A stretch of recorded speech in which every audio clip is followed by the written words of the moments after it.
Shri Reddy Kesari, head of India SAP practices Infosys, માનનીય મુખ્યમંત્રીશ્રીનું સ્વાગત મુખ્યથી કરશે.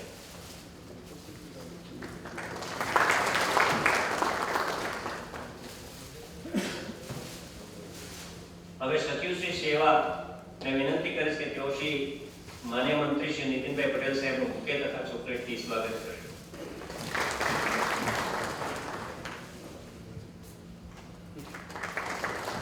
તથા ચોકલેટથી કરશે.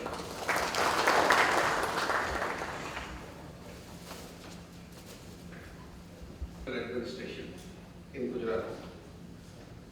Nearly 2 years ago, almost to this day, the Honorable former Chief Minister Shri Narendra Modi gave GAD a mandate to reform, innovate and excel.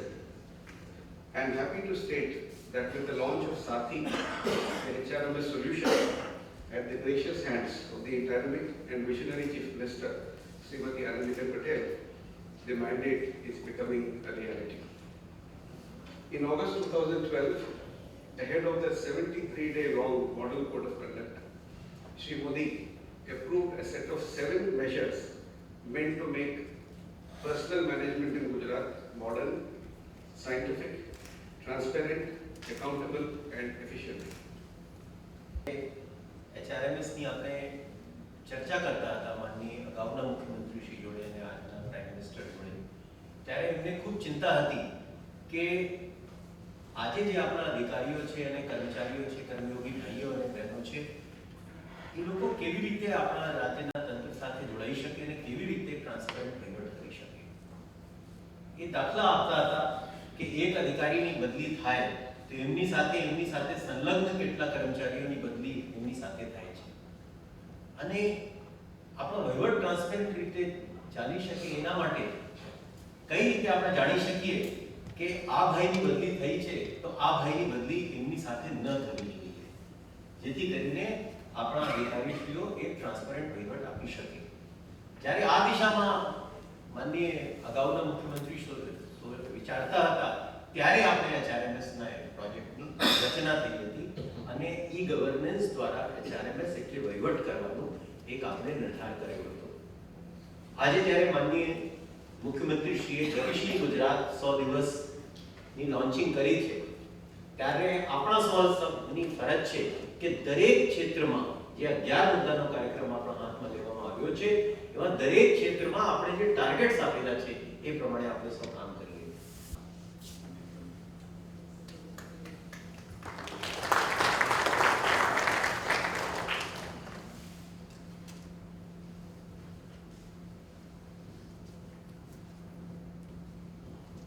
શુભેચ્છાઓ માટે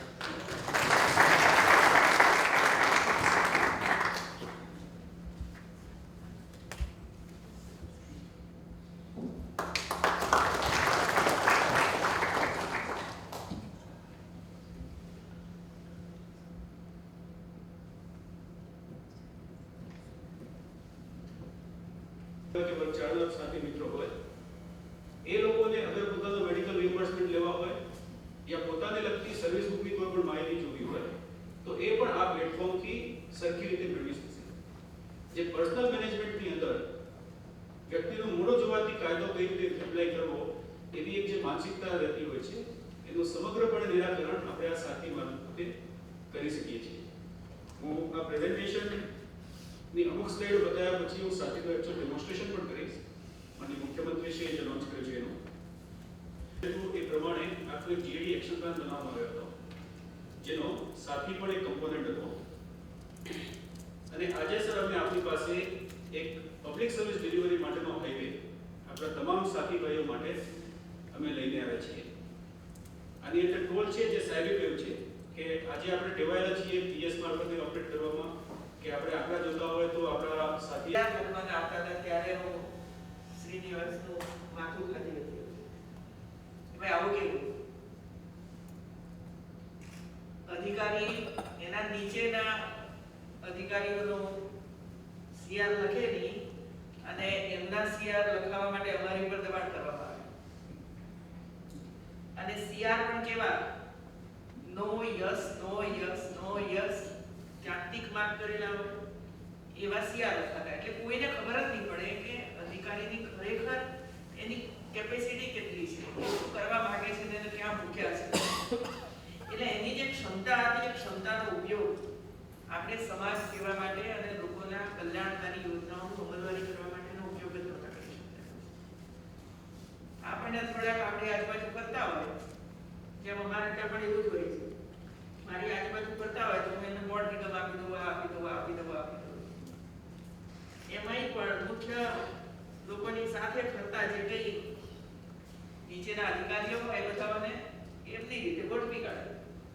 અમે કોઈ બહુ જાણતા ના હોઈએ એટલે અમે યસ કરીએ કે આ મૂકો, આ મૂકો, આ મૂકો.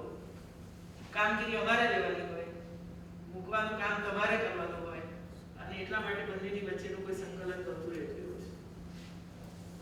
અહીં જે રીતે મેં આખું વાંચ્યું છે, જોયું છે અને જે રીતે અમારી સામે પ્રેઝન્ટેશન કર્યું હતું એના આધારે હું ચોક્કસ કહી શકીશ કે આનો ખૂબ સારી રીતે આપણે ઉપયોગ કરી શકીશું અને યોગ્ય વ્યક્તિને યોગ્ય જગ્યાએ મૂકીને ધારેલું પરિણામ આપણે એમની પાસેથી મેળવી શકીશું.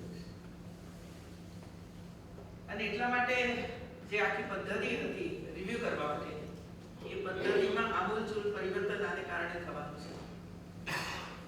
પણ પહેલું તો એ છે કે આ બધું શીખવું પડશે અને જ્યાં સુધી અધિકારીઓ અને અમે બધા મંત્રીશ્રીઓ જો આને શીખીશું નહીં તો અમલવારી નહીં કરી શકીએ.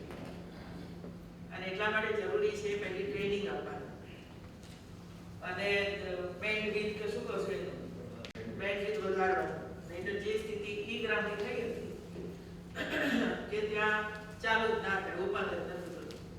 અને એટલા માટે પહેલું કામ એ પણ જોડે જોડે કરી લેવું જોઈએ અને સાથે ટ્રેનિંગ નું આખું શેડ્યુલ ઊભું કરવું જોઈએ. અને જે કોઈ શીખવા માંગતા હોય અને પોતાની જાતને આગળ કરવા માંગતા હોય, વિશેષ જ્ઞાન પ્રાપ્ત કરવા માંગતા હોય તો એના માટેની પણ આની અંદર વ્યવસ્થાઓ છે જ. એટલે એ પણ એક સારું પાસું આની અંદર આવરી લેવામાં આવ્યું છે. ને હું માનું છું કે આવતા 6-8 મહિનામાં ટ્રેનિંગનું કામ પૂરું કરવામાં આવ્યું છે જેથી કરીને એનો ઉપયોગ થાય છે. યુએસ કે ડીએસ જેમ અમને ખબર હોય છે કે અમે અધિકારીને બોલાવીએ, પ્રિન્સિપલ સેક્રેટરી કોઈને, એટલે એનું લશ્કર જોડે જ હોય પાછળ. ભલે હું મારી ઓફિસમાં એમને ના બેસું, હું ના પાડતી હોઉં, એટલે કે હું એમ કહું કે ભાઈ એકલા સેક્રેટરી જ આવે, પણ દરવાજો ખોલીને જોઈએ તો ત્યાં 25 લોકો બેઠા હોય. એટલે આખી ઓફિસ ખાલી, એટલે આખી ઓફિસ મંત્રીના નિવાસ સ્થાને અથવા તો ઓફિસમાં. મતલબ એ થયો કે આપણી પાસે પૂરતી માહિતીનો અભાવ હોય છે. પણ જો આ આવડી ગયું હશે તો તમે લેપટોપ લઈને આવી જાઓ અને અમને બતાવી દો કે આવું છે આની અંદર. એટલે કોઈ બીજા અધિકારીની પણ જરૂર નહીં પડે એવું છે આની અંદર. અને એટલા માટે મુખ્ય જે કરતા મુદ્દાઓ છે એમણે તો આ દિશાની અંદર વિચારવું પડે અને પહેલી ટ્રેનિંગ લઈ લેવી પડે. એટલે હું અધિકારીને વિનંતી કરું કે ભાઈ શરૂઆત કરી દેજો, અમે તો તમને અભિનંદન આપી દીધા, પણ સાચા અર્થની અંદર છે નીચે સુધી આ કામ થાય એના માટે તો આપણે પ્રયાસ કરવો જોઈએ. અને જિલ્લા કક્ષાના અધિકારીઓને પણ ટ્રેનિંગ આપવી પડશે. સૌથી એસો કે એનાથી ફાઇલની શરૂઆત થાય છે એટલે એમણે પણ આ કામગીરી કેવી રીતે આરંભ કરવો અને ધીરે ધીરે કરીને ઈ લર્નિંગ તરફ જ્યારે આપણે જઈ રહ્યા હોઈએ ત્યારે પણ આ બધાનો સહી માયને અર્થ થાય. બધા પહેલા તો એને સમજાવવું જોઈએ કે આનું કારણ શું છે, બધું કરવા પાછળનો ઉદ્દેશ શું છે. જ્યાં સુધી ઉદ્દેશ નહીં સમજે ત્યાં સુધી આની અગત્યતા નહીં સમજે.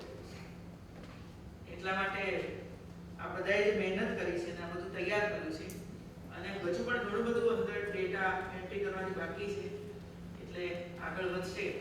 પણ જે કઈ ડેટા એન્ટ્રી થઈ છે એ પણ દરેક અધિકારીએ જોઈ લેવું જોઈએ કે પોતાનું જે અંદર ડેટા નાખ્યો છે બરાબર છે કે નહીં એવું છે એ પણ જોઈ લેવું જોઈએ કે જેથી કરીને પાછળ કોઈ એવી તકલીફ ઊભી ના થાય કે એ ડિપાર્ટમેન્ટમાં કામ જ નહોતા કરતા આની અંદર આવી જતું રહ્યું છે. એટલે દરેક અધિકારીએ પણ જોઈ લે ને સમય મર્યાદામાં કામ થશે તો માનું છું કે આનો ઉપયોગ ખૂબ સુંદર રીતે આપણે કરી શકીશું અને જે ઈચ્છા આપણા પ્રધાનમંત્રીશ્રીએ વ્યક્ત કરી છે એ ઈચ્છાની પરિપૂર્તિ આના દ્વારા થઈ શકશે. તો તમને બધાને ધન્યવાદ ભાઈ. અભિનંદન.